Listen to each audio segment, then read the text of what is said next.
हमारी लाइफ एकदम शॉर्टेड हो जाए अगर हम कुछ चीज़ों को अपनी लाइफ में ऐड करें तो। अब वो चीज़ें कौन सी हैं जिनको हम ऐड करें तो हमारा लाइफ एकदम शॉर्टेड हो जाए, पर ऐसा होता नहीं है।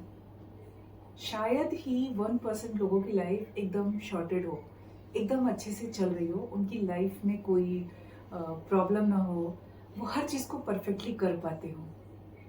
कुछ लोग तो होंगे ना ऐसे जिनकी लाइफ में कोई प्रॉब्लम नहीं होती हो, जो अपनी लाइफ को बहुत अच्छे से कर पाते होंगे।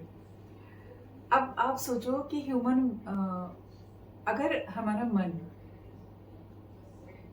अब हमारी लाइफ शॉर्टेड कैसे होगी, एकदम शॉर्टेड। तो हमारा मन अगर शांत रहना सीख जाए तो हमारी लाइफ की 99% डिफिकल्टीज अपने आप खत्म हो जाएंगी। हमारी लाइफ में जो क्योर्स होते हैं ना, वो भी सारे दूर हो जाएंगे, सब कुछ एकदम परफेक्ट होगा। पर इतना आसान है क्या हमारे माइंड को एकदम शांत कर पाना? अब कई बार होता है कि हमको लगता है कि हम हमारे लाइफ में सब अच्छा चल रहा है, पर हम एक समय पे ना बहुत सारे काम कर रहे थे, हमारा हाथ कुछ और कर रहा होता है, आंख कुछ और देख रहा होता है, और मन में तो जाने क्या क्या चल रहा होता है।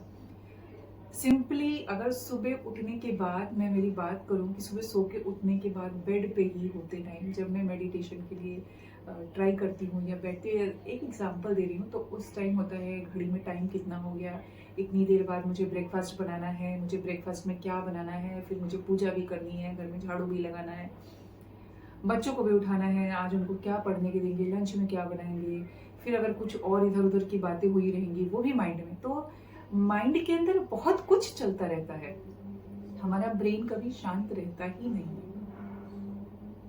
हमको लगता है कि हम अपने माइंड को शांत कर पाएंगे, हमने मेडिटेशन सीख ली, माइंड शांत हो जाएगा, हमने बहुत सारी बुक्स पढ़ ली, माइंड शांत हो गया, हमने बहुत सारी मोटिवेशन की बातें सुन ली, हमारा माइंड शांत हो जाएगा, हमने बहुत सारी स्पिरिचुअलिटी की बातें सुन ली, हमारा माइंड शांत हो जाएगा, हमने नाम जब शुरू कर दिया, हमारा माइंड शांत हो जाएगा, हमने बहुत सारे ज्ञान की भी बातें सुन ली, पर वो डिस्ट्रैक्शन जाता ही नहीं है, हमारा माइंड शांत रह ही नहीं पाता है। उसके अंदर इतनी सारी क्यूरीज होती हैं, इतने सारे क्वेश्चन होते हैं कि हम समझ ही नहीं पाते हैं कि चल क्या रहा है।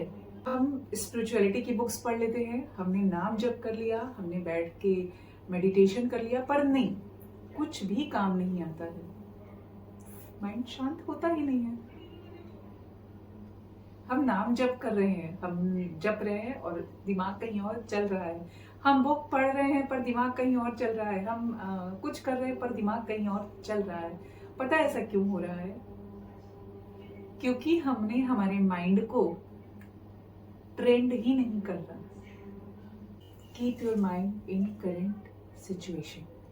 हमने अपने माइंड को ट्रेंड ही नहीं किया है इस करंट सिचुएशन में रहने के लिए, और ये सच है, 99% लोगों के साथ ही ऐसा हो रहा है, 99% लोगों के साथ ऐसा हो रहा है।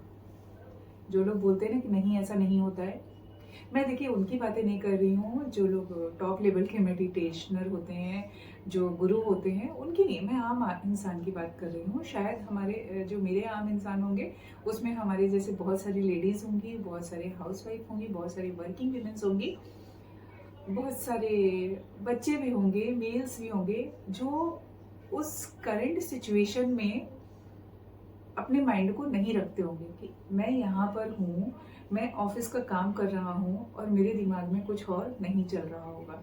अगर आप एक जगह हैं और आपका दिमाग भी उसी जगह है तो आप बहुत ही लकी पर्सन है कि आपका माइंड आपके साथ रह रहा है। और जब कुछ चीज़ें ऐसी होती है ना कि हमारा माइंड कहीं और इन्वॉल्व होता है, हम कहीं और इन्वॉल्व होते हैं, तो पता है इससे कई बार ना कार्मिक। सबसे पहले अगर हम अपने माइंड को शांत करना चाहते हैं तो माइंड को टास्क देना शुरू करें, उसको करंट सिचुएशन में रखें और उसको एक टास्क दे दें कि तुम्हारे लिए ये टास्क है, तुम इस पे काम करो, उसका फोकस वहीं पे होना चाहिए।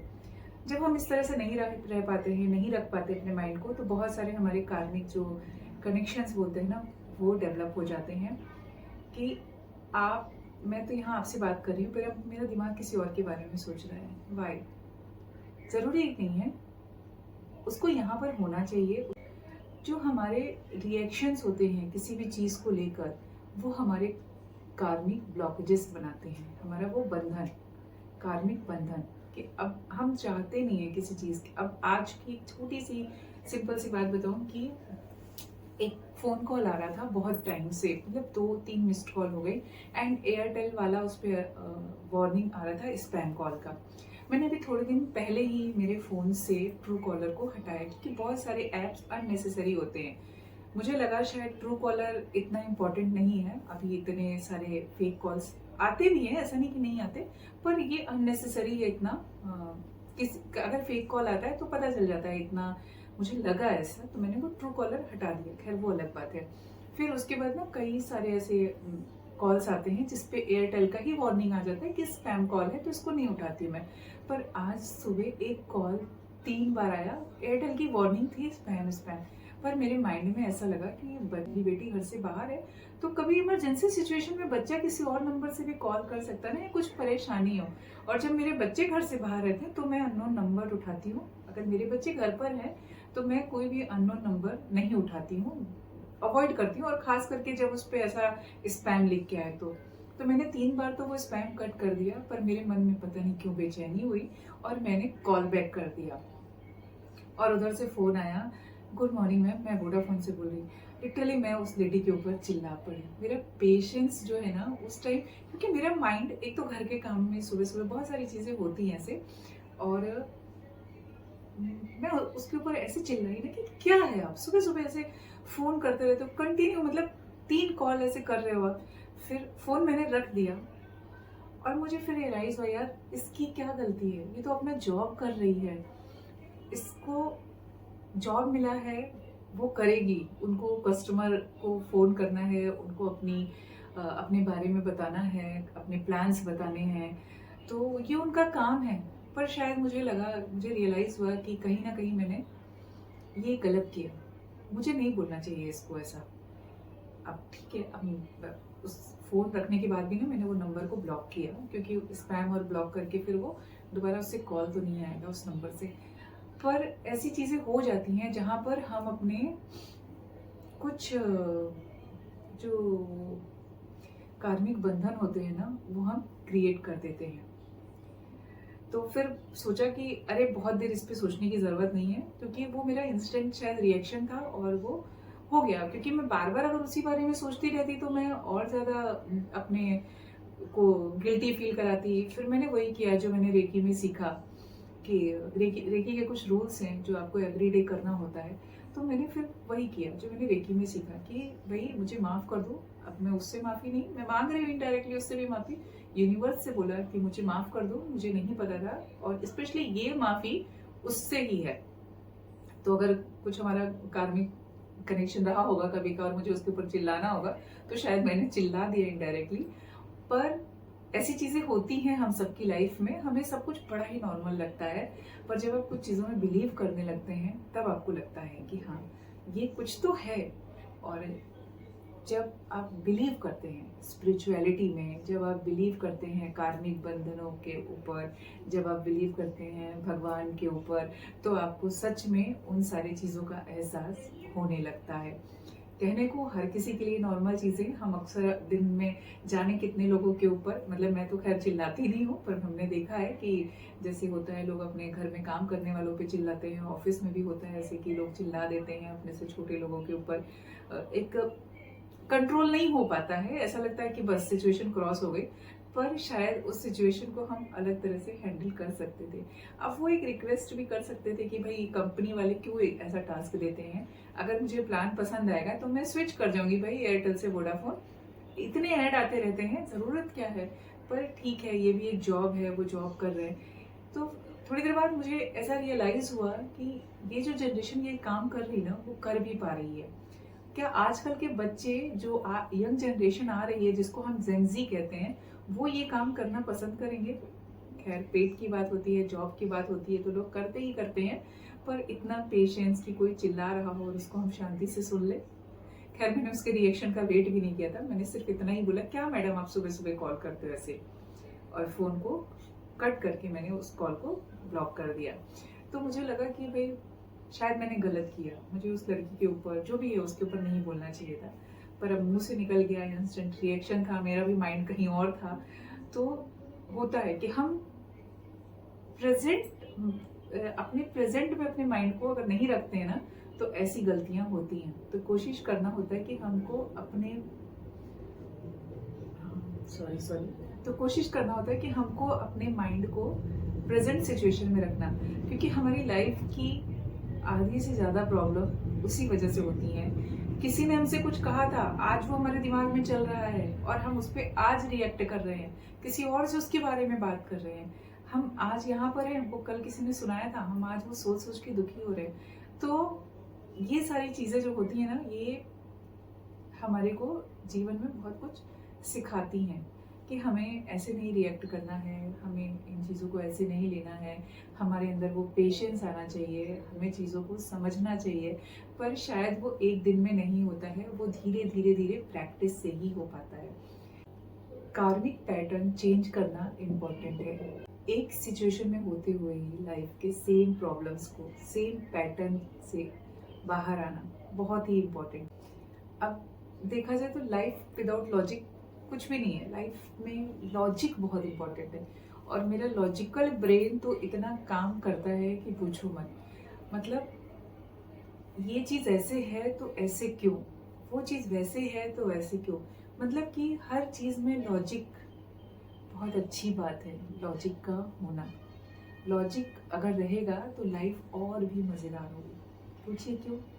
क्योंकि जब आपके अंदर ये सारी चीज़ें आएंगी ना, ये ऐसे क्यों, ये वैसे क्यों, क्या ऐसे करना ज़रूरी है, तो आप बहुत सारी चीज़ें सीखेंगे।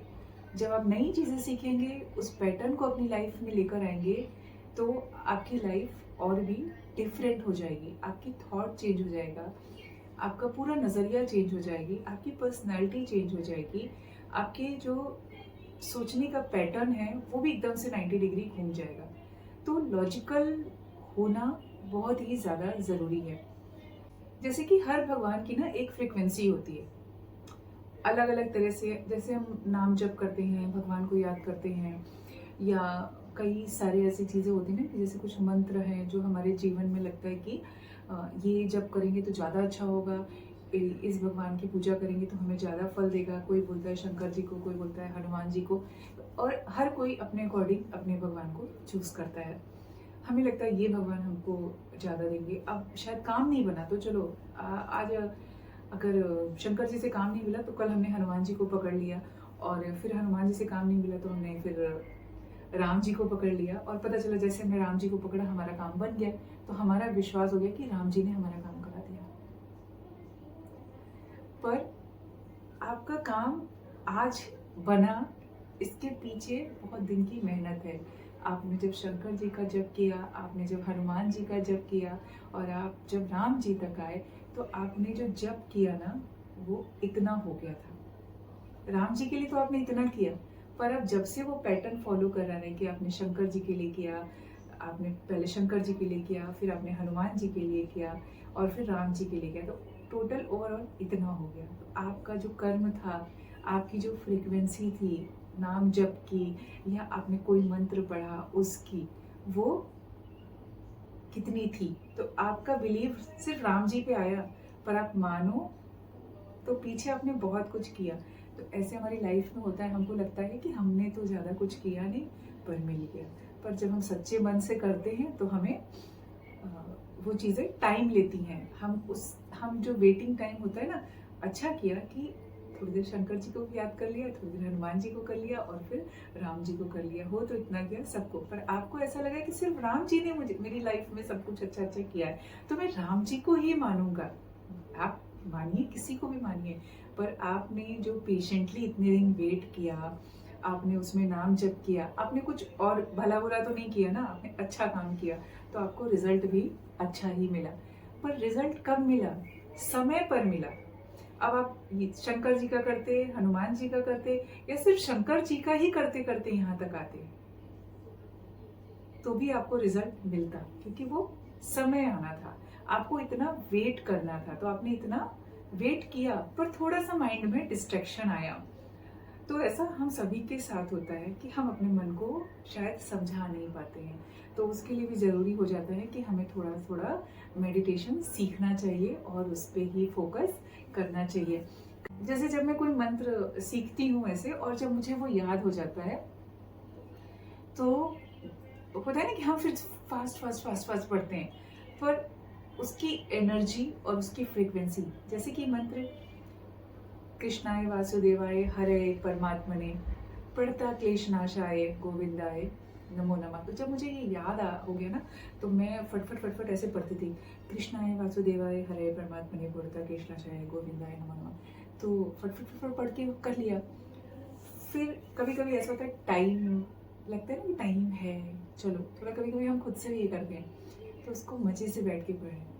कृष्णाय वासुदेवाय, ओम कृष्णाय वासुदेवाय हरे परमात्मने प्रणतः क्लेशनाशाय गोविंदाय नमो नमः। तो जब आप इस तरह से किसी मंत्र को पढ़ेंगे, आपकी बॉडी की फ्रीक्वेंसी चेंज हो जाएगी। आपको ये तरह से पढ़ा हुआ मंत्र इस तरह से जप किया हुआ बहुत फ़ायदा करता है। एक बार ट्राई ज़रूर करिएगा। हड़बड़ी जीवन में हर जगह काम नहीं आती है, और हमें लगता है कि बस फिनिश करना है, बस ख़त्म करना है, इतने टाइम में हमें ये सारे काम करने हैं। जब हम इतने टाइम में ये सारे काम करते हैं ना, तो हमको रिजल्ट भी इतने ही समय के अनुसार मिलता है। तो हमें अगर अच्छा रिजल्ट चाहिए तो अपने कर्मों को भी अच्छी तरीके से करना पड़ेगा।